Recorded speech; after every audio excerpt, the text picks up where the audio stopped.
आप सभी को नमस्कार। आज मैं आप सभी के समक्ष एक जानकारी लेकर आई हूं कि मृत्यु के बाद आत्मा के वो 47 दिन। मृत्यु के बाद जब मृतक की आत्मा यमलोक पहुंचती है तब इस यात्रा में जीवात्मा को 47 दिन का समय लगता है। गरुड़ पुराण के अनुसार जानिए इन दिनों में आत्मा के साथ क्या क्या होता है। मृत्यु जीवन का अटल सत्य है, यानी जिसका जन्म हुआ है उसकी मृत्यु निश्चित है।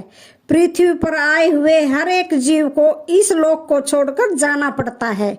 भगवान श्री कृष्ण ने भी गीता उपदेश में आत्मा को लेकर कहा है कि शरीर नश्वर होता है और आत्मा अमर होती है, यानी मृत्यु के बाद शरीर भले ही नष्ट हो जाता है लेकिन आत्मा जीवित रहती है। लेकिन आज हर व्यक्ति यह जानना चाहता है कि यदि आत्मा जीवित रहती है तो मृत्यु के बाद आत्मा का क्या होता है। इसका जवाब हमें हिंदू धर्म के महत्वपूर्ण और पवित्र ग्रंथ गरुड़ पुराण में मिलेगा। तो चलिए जानते हैं।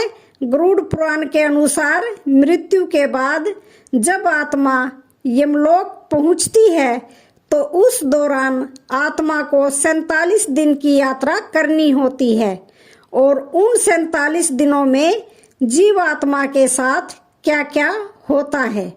गरुड़ पुराण में भगवान श्री विष्णु के वाहन पक्षीराज गरुड़ भगवान से पूछते हैं, हे नारायण, मृत्यु के बाद आत्मा का क्या होता है और आत्मा कितने दिनों के बाद यमलोक पहुंचती है। गरुड़ के सवाल का जवाब देते हुए भगवान श्री विष्णु जी कहते हैं कि मृत्यु के बाद जीवात्मा को यमलोक तक की यात्रा करने में पूरे 47 दिन लग जाते हैं और इन 47 दिनों के दौरान उस जीवात्मा को कई तरह की यातनाओं का भी सामना करना पड़ता है। मृत्यु के पहले मिलते हैं ये संकेत। भगवान श्री हरि विष्णु जी बताते हैं कि जब किसी व्यक्ति की मृत्यु नजदीक होती है तो सबसे पहले व्यक्ति को आवाज आती है। इसके बाद मृत्यु से कुछ समय पहले ही व्यक्ति को दिव्य दृष्टि प्राप्त होती है, जिसमें मनुष्य सारे संसार को एक रूप में देखने लगता है और इस तरह से उसके शरीर की सभी इंद्रियां शिथिल हो जाती हैं।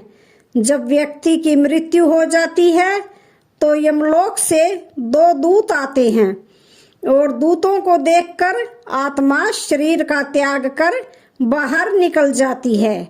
आत्मा के शरीर त्यागने के बाद यमराज के दोनों दूत आत्मा के गले में पाश बांध देते हैं और उसे यमलोक ले जाते हैं।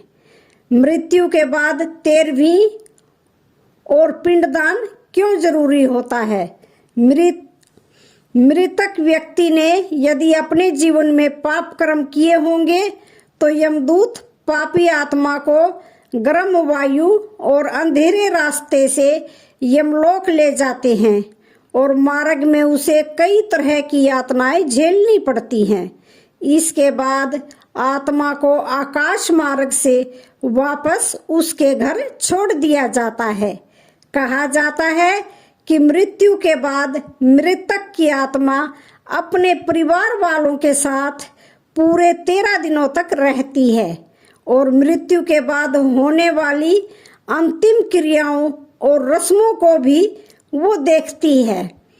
13 दिन बाद जब आत्मा का पिंडदान, 13वीं और ब्राह्मण भोज आदि किया जाता है तो इसके बाद यमराज के यमदूत आत्मा को फिर से लेने के लिए आते हैं।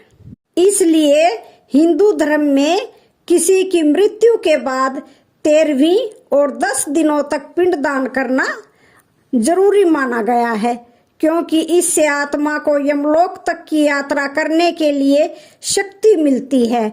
लेकिन इसके बाद भी यमलोक तक की यात्रा उस जीवात्मा के लिए आसान नहीं होती है। मृत्यु के बाद आत्मा के वो 47 दिन जब 13 दिनों के बाद यमदूत आत्मा को यमलोक ले जाने के लिए आते हैं तो आत्मा को सबसे पहले वैतरणी नदी पार करनी पड़ती है। इस नदी को गंगा नदी का ही रौद्र रूप माना जाता है। यह नदी लाल रंग की होती है क्योंकि इसमें आग की लपटें निकलती रहती हैं। नदी पार करते हुए आत्मा को खतरनाक जीवों का दंश भी झेलना पड़ता है। इस नदी को पार करने में जीवात्मा को पूरे 47 दिनों का समय लग जाता है। लेकिन यदि व्यक्ति ने अपने जीवन काल में अच्छे कर्म किए हों या गोदान किया हो तो उसे ये यातनाएं नहीं झेलनी पड़ती, क्योंकि उसी गाय की पूंछ पकड़कर आत्मा वैतरणी नदी को पार करती है।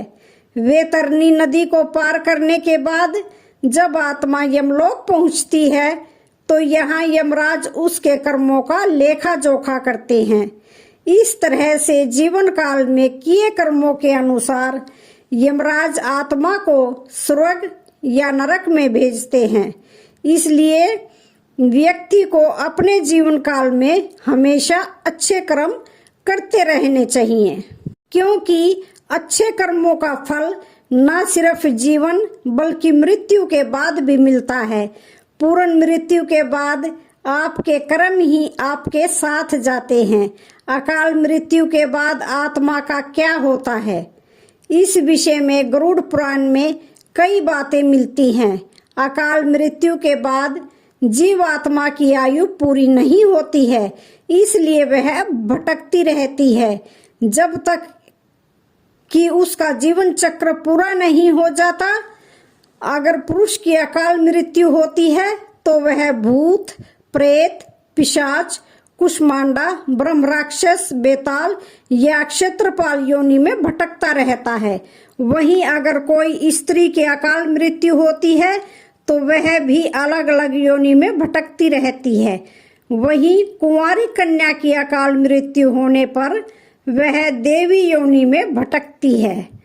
अकाल मृत्यु का कारण गरुड़ पुराण में बताया गया है कि पाप करना, दुराचार, स्त्रियों का शोषण, झूठ बोलना, भ्रष्टाचार व कुकर्म आदि अकाल मृत्यु के कारण माने जाते हैं।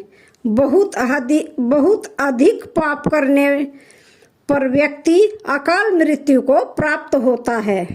तो आज की वीडियो का यहीं पर समापन होता है। वीडियो अच्छी लगे तो चैनल को लाइक, शेयर, सब्सक्राइब जरूर करें। धन्यवाद।